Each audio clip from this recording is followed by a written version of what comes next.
haleluya. Uyu munsi Imana yiteguye kukurwanirira. Nta bimenyetso byo gutabarwa wabonaga, wari uri mureba, wahamagaye ibintu byanze, wahamagaye abantu ibintu byanze, wahamagaye inshuti byanze, ariko Uwiteka uyu munsi agiye kwirwanirira. Tuhita twibuke imirimo Imana yakoze mu buzima bwacu wari inyuma, tureta dusuzugura ibibazo tureba imbere. Bavuga ngo aho twanyuze ni wari yakomeye kurenza we wakibazo uhagaze imbere. Ureta uvugana n'uwo musozi uvuge ngo wa musozi uri igiti ki ko niritari ringiri ryakeye ku Imana nabonye uriya munsi ko nawe yagiye. Imana ibaho umugisha Benedata, twongeye kugushimira amahoro y'Imana n'abane namwe, wofashe umwanya wo kubana natwe kugira ngo bashe kumva ijambo ry'Imana. Witeka gushyigikire kandi akwiteho. Muzani Impamba y'umunsi, muzani ijambo rivuga ngo Ntabimenyetso Yesu arakora. Uyu munsi wa none ushobora kuba ubyutse nta bimenyetso warebaga, ukaba warebaga hepfo ukareba na ruguru, warangiza ukabura inzira. Ariko ndagira ngo nkubwire, nta bimenyetso Yesu arakora. Amen. Uyu munsi ushobora gutungurwa n'igitangaza, uze kuza kuwusengera.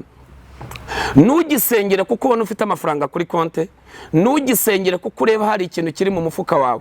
Oya, wowe tangira wizere ko Yesu akora nta bimenyetso. Yesu akora ibimenyetso bihari, akanakora bitanahari. Uburyo Yesu akora ni cyagiye ubona ukajya kubona ukabona nko muri sama, wenda nk'abantu muba mu Burayi, cyagiye uzi izuba riba ritwika, ubona abantu bicaye ku mucanga, wajya kubona ukabona haguye imvura iteye ubwoba y'amahindu. Burya niko Yesu akora. Yesu wakora nta bimenyetso. Yesu akora yateguje, akanakora atateguje. Uyu munsi wa none hari igihe Yesu yaba yarakubikiye yuko ari ikintu ari buze kuza gukora kandi akagikora atigeze guteguza. Uyu munsi witegure gutungurwa n'Imana mu izina rya Yesu. Akira ijambo ry'ubuhanuzi kuva Dan ukagera Berisheba, nta jambo Samuel yigeze avuga ryigeze rigwa hasi. Nyemerera uyu munsi wa none witegure ko hari ugutungurwa kuri buze kuza ko kubaho. Hari ugutungurwa kuri buze kuba mu buzima bwawe mu izina rya Yesu. Hari ugutungurwa ndimo ndeba mu isi y'umwuka. Hari ugutungurwa kuri buze kuba mu isi y'umwuka. Ndabona mu birere ari ugutungurwa kugiye kuza kubaho. Reka dusenge. Data mu izina rya Yesu Kristo wa Nazareti, ndasengera umuntu wese tugiye kubana muri iri jambo. Reka unyemerere uyu munsi wa none umuhe gutungurana nta bimenyetso yarebaga, ariko ndagushimiye ko hari ugutungurana kugiye kubaho muri iki gitondo cy'uyu munsi, akaba agiye kubona imirimo yawe ndetse n'ibitangaza byawe mu izina rya Yesu Kristo. Amen. Igitabo cyo Kuva igice cyawo cya 14 umurongo wa 13 na 14 haravuze ngo Mose asubiza abantu ati, mwitinya mwihagararire gusa, murebe agakiza Uwiteka ari bubazanire uyu munsi. Vuga ngo n'uyu munsi, nugejo n'uyu munsi. Vuga ngo n'uyu munsi, gutungurana kwanjye n'uyu munsi, kwakira igitangaza kwanjye n'uyu munsi, kwakira ibyiringiro n'uyu munsi, kwakira ibyiza n'uyu munsi, kwinjira mu bihe bidasanzwe n'uyu munsi, kwinjira mu gakiza kadasanzwe n'uyu munsi, kwakira agakiza k'umuryango wanjye n'uyu munsi. Umukiranutsi w'Imana abeshwaho no kwizera. Reka kureba ngo byava he, turi ku ijambo rivuga ngo nta bimenyetso Yesu arakora. Kuko abanyegiputa mwabonye uyu munsi mutazongera kubabona ukundi. Uwiteka ari bubarwanirire, namwe mwicecekere. Amen. Haleluya. Uyu munsi Imana yiteguye kukurwanirira. Nta bimenyetso byo gutabarwa wabonaga, wari uri mureba, wahamagaye ibintu byanze, wahamagaye abantu ibintu byanze, wahamagaye inshuti byanze, ariko Uwiteka uyu munsi agiye kwirwanirira.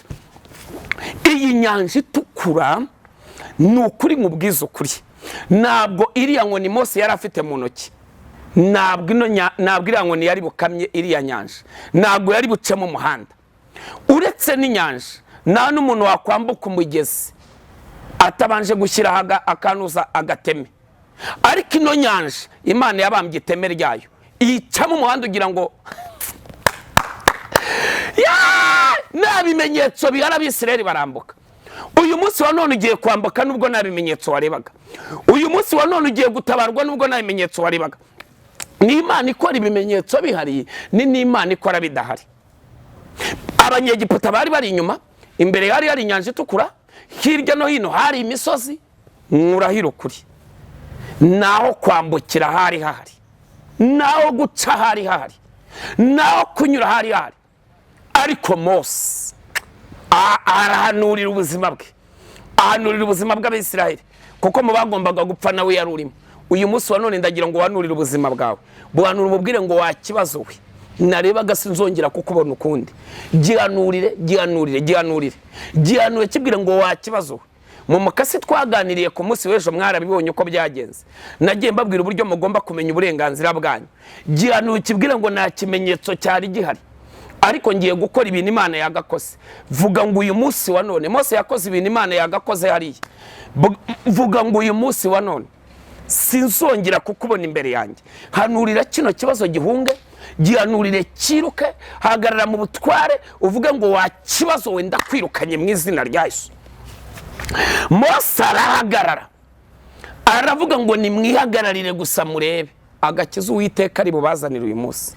Ngo izi ngabo z'Abanyegiputa mwabonye ntago muzongera kuzibonesha amaso ukundi. Ni izi confidence Mose yazikuragahe? Ahambere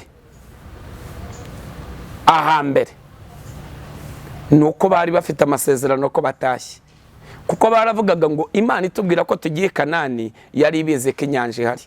Itangazo Imana ivugana nawe ko izasoza biriya yakubwiye, yari ibizi ko hagati harimo ibibazo, harimo ubutayu, harimo na ziriya ntambara. Witerwa ubwoba n'ibyo usanze imbere, ibuka ibyo wavuganye n'Imana. Wakomeye Imana amashyi. Witerwa ubwoba n'ibyo bikuta usanze muri urwo rugo, Imana yavuganye nawe uko yari iri ejo n'uyu munsi niko ikiri, niko Abaheburayo havuga.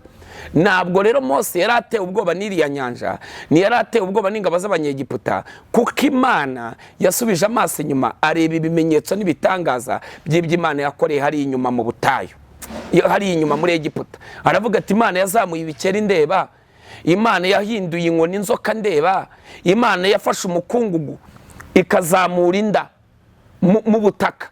Iyi Mana nabo bakagero bahamiriza Imana yanjye, bakavuga ngo ibi bikozwe n'urutoki rw'Uwiteka. Aka kanya giye no nyanja irantera ubwoba.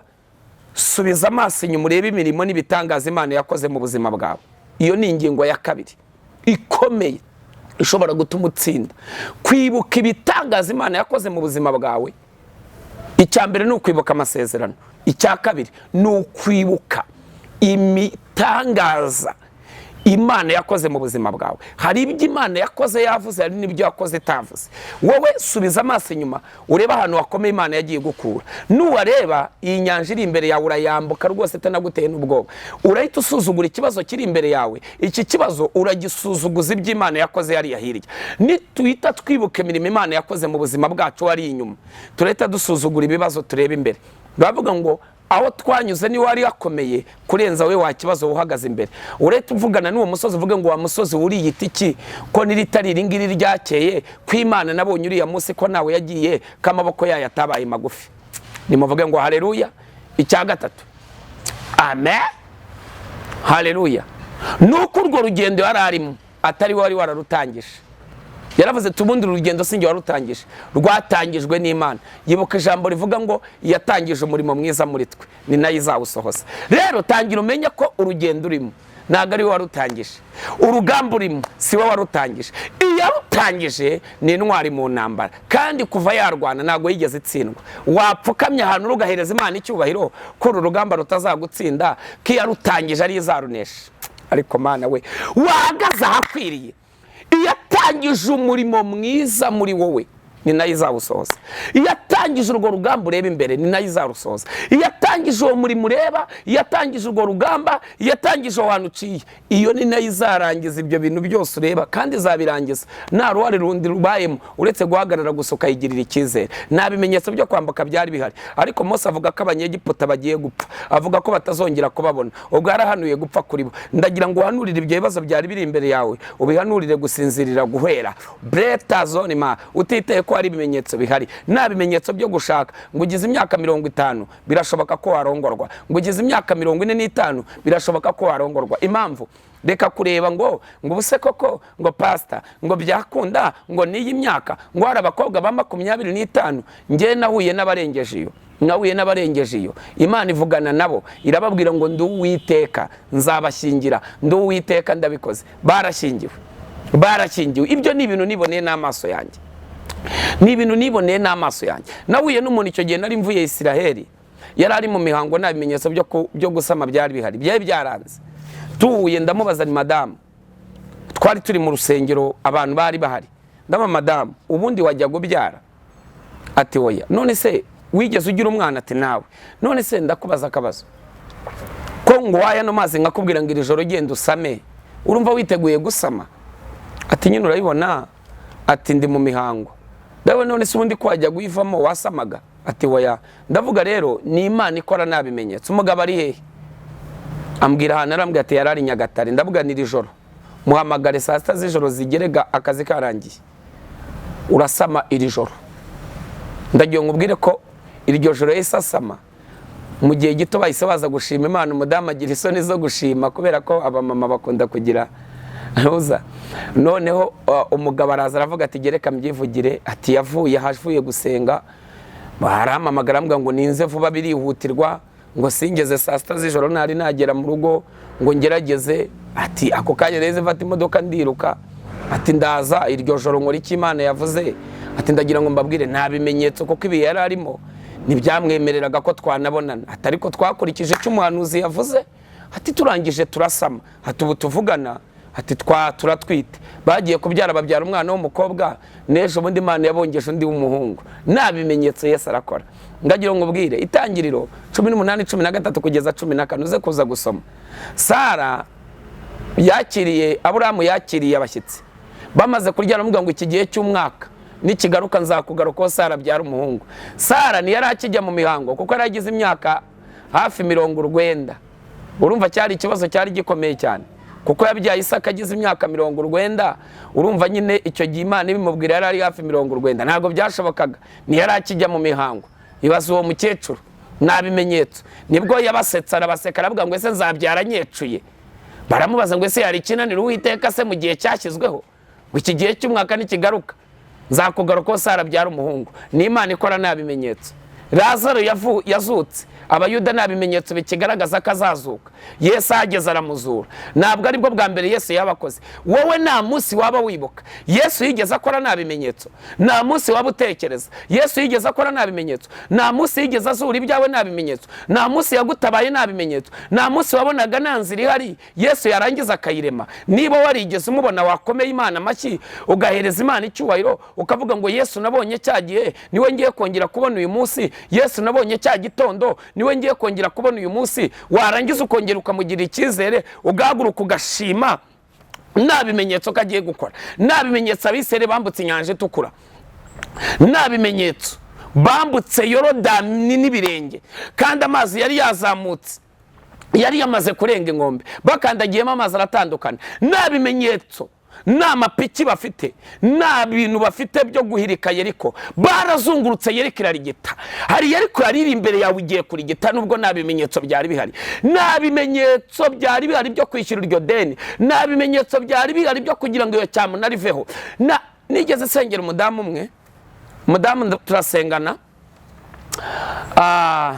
ndamubwira ni madamu, uyu munsi iyi nzu yawe yatejwe cyamunara imaze ibyumweru 3 igomba kugaruka ukongera ukayiryamamo.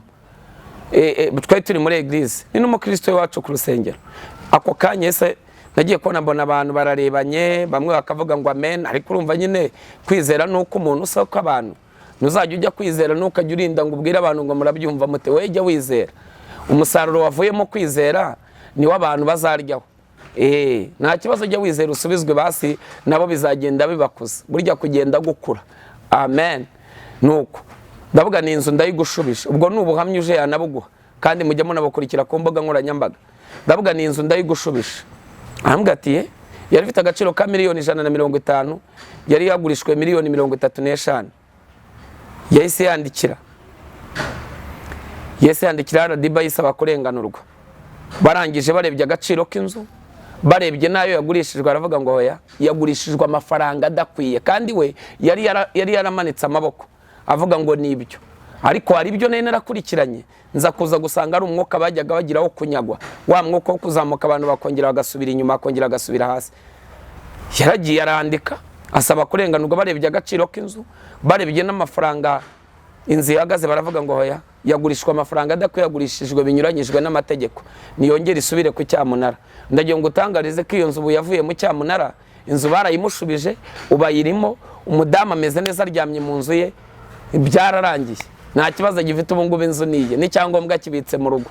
Ese ibyo ngibyo biturukahe? Ibyo bivahe? Ibyo biva kuki? Ni Yesu ukora nta bimenyetso byo gukora.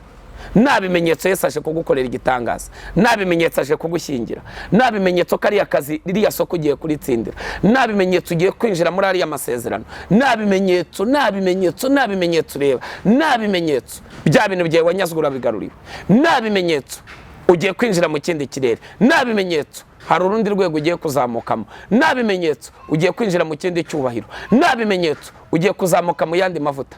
Mana ndagushimiye, ndaguhimbasha, ndagushimiye ku bw'aba bantu utabaye kandi ukaba watabaye nta bimenyetso bindi ushingiyeho. Ndagushimiye ko uyu muntu wari udukurikiye abonye Imana kuri uyu munsi kandi akaba akubonye nta bimenyetso. Urakoze ko ubikoreye kwiyubahisha, ni mu izina rya Yesu, amen. Nta bimenyetso Yesu arakoze. Murakoze cyane.